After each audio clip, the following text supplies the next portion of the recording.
Assalamualaikum warahmatullahi wabarakatuh. Selamat pagi, selamat siang, selamat sore, dan selamat malam untuk semua yang menonton. Perkenalkan, nama saya Yera Deviana dari Prodi Pendidikan Bahasa Inggris. Hari ini saya akan mempresentasikan mengenai comparing and contrast to language, atau membandingkan dan mengontraskan dua bahasa.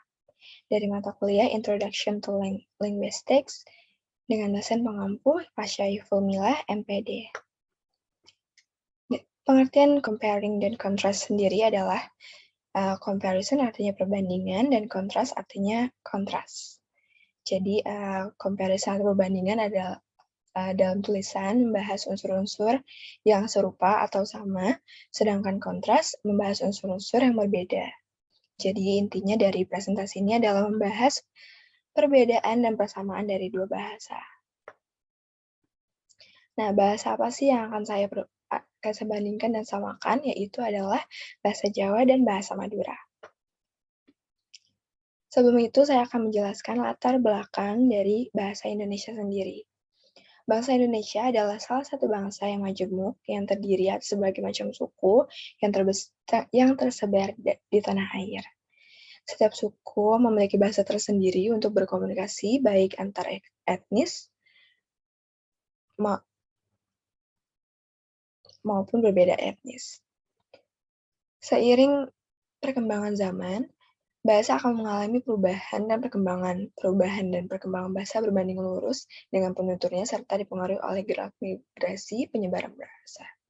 Dalam masyarakat, bahasa digunakan sebagai alat komunikasi untuk saling berhubungan antara anggota masyarakat. Dengan demikian, suatu bangsa yang dibangun oleh masyarakat dipastikan memiliki dan menggunakan alat komunikasi yang berupa bahasa.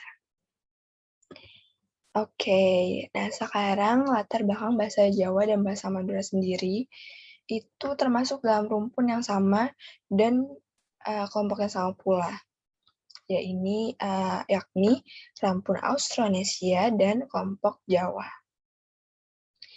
Adapun yang akan saya bahas adalah perbandingan leksikon bahasa Jawa dan bahasa Madura dalam kajian linguistik komparatif. Nah, tujuan dari linguistik komparatif itu adalah memperkenalkan dua bahasa atau lebih untuk menentukan apakah ada kesamaan-kesamaan tertentu atau tidak dalam bahasa-bahasa tersebut dengan menggunakan teknik leksikostatistik serta gelotok kronologi. Lalu apa saja sih yang akan dibandingkan atau disamakan? Yakni leksikon apa saja memiliki bentuk dan makna yang sama antara bahasa Jawa dan bahasa Madura. Lalu leksikon apa sajakah yang memiliki bentuk sama tetapi makna berbeda antara bahasa Jawa dan Madura?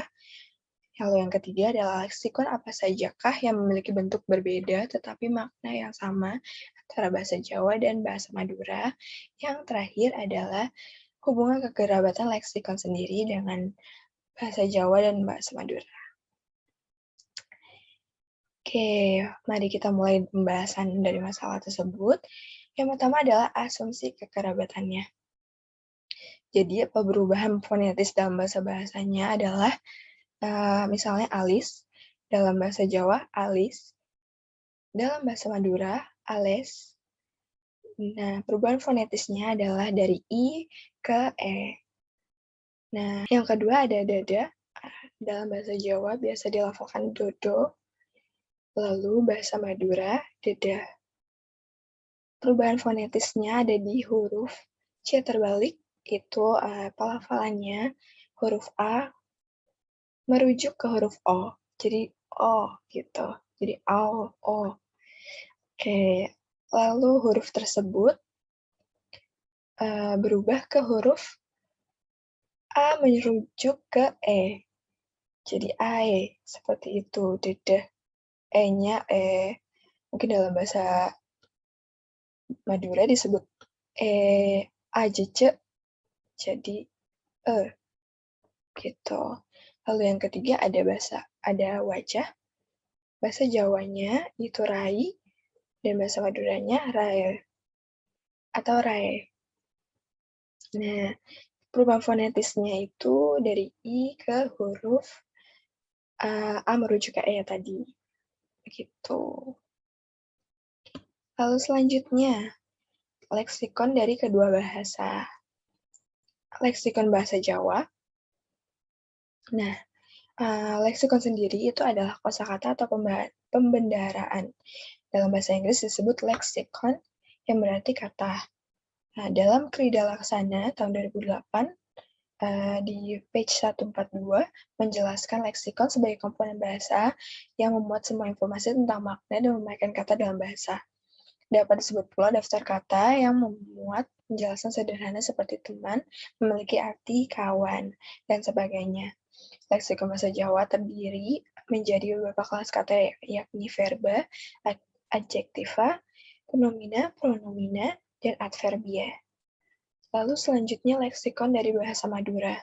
Bahasa Madura adalah bahasa yang dipergunakan oleh orang di Pulau Madura dan pulau-pulau sekitarnya seperti Sapudi, Raas, Kambing, dan Kangean. Bahasa Madura yang dipergunakan oleh masyarakat Madura dan di sekitarnya berbeda-beda dialeknya. Hal itu dipengaruhi oleh peristiwa sosial masing-masing daerah. Dalam bahasa Madura tidak terdapat pronomina pertama jamak dan pronomina persona kedua jamak. Hanya terdapat pronomina persona pertama tunggal dan pronomina persona kedua tunggal. Simbol yang digunakan untuk persona tunggal adalah songko. Nah, simbol yang dipakai untuk persona kedua tunggal adalah kakeh. Lalu pemakaian bahasa daerah. Bahasa Jawa pada dasarnya memiliki variasi-variasi baik variasi internal maupun eksternal. Variasi internal seperti bidang fonologi, sedangkan variasi eksternal terjadi karena faktor daerah dan sosial.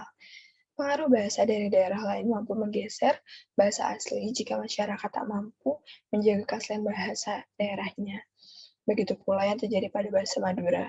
Bahasa Madura merupakan salah satu bahasa yang unik dan tak asing lagi di tengah masyarakat di luar Madura. Baik, kesimpulan dari presentasi ini, balik kembali ke permasalahannya, perbandingan leksikon bahasa Jawa dan bahasa Madura memiliki bentuk dan makna sama, berjumlah 15 leksikon dan dari 200 leksikon. Perbandingan leksikon bahasa Jawa dan bahasa Madura yang memiliki bentuk sama, tetapi maknanya berbeda, berjumlah 1 leksikon dari 200 leksikon. Lalu selanjutnya, perbandingan leksikon bahasa Jawa dan bahasa Madura yang memiliki bentuk berbeda dan makna sama berjumlah 125 leksikon dari 200 leksikon. Perbandingan leksikon bahasa Jawa dan bahasa Madura yang memiliki bentuk mirip dan makna sama berjumlah 60 leksikon dari 200 leksikon. Lalu hubungan kekerabatan antara kedua bahasa tersebut masih memiliki hubungan rumpun bahasa karena sesuai perhitungan dalam pembahasan presentasi yang diperoleh ialah 38%. Swades mengatakan jika presentasi berkisar 81% hingga 36%, hubungan antar bahasa adalah keluarga atau family, yakni bahasa tersebut berasal dari bahasa induk yang sama, tetapi sudah berdiri sendiri dan memiliki tingkat kemiripan yang besar. Nah, kesimpulan tersebut diambil berdasarkan pada medan makna bagian tubuh, sistem kerabatan, rumah dan bagian-bagiannya, waktu, musim, keadaan alam, benda alam dan arah, pakaian dan perhiasan, binatang dan hewan, tumbuhan, bagian-bagian dan hasil olahannya, aktivitas, penyakit, bilangan dan ukuran, serta medan makna pekerjaan. Saya rasa cukup untuk presentasi hari ini. Terima kasih telah menyaksikan presentasi dan penjelasan dari saya. Kurang lebihnya mohon maaf.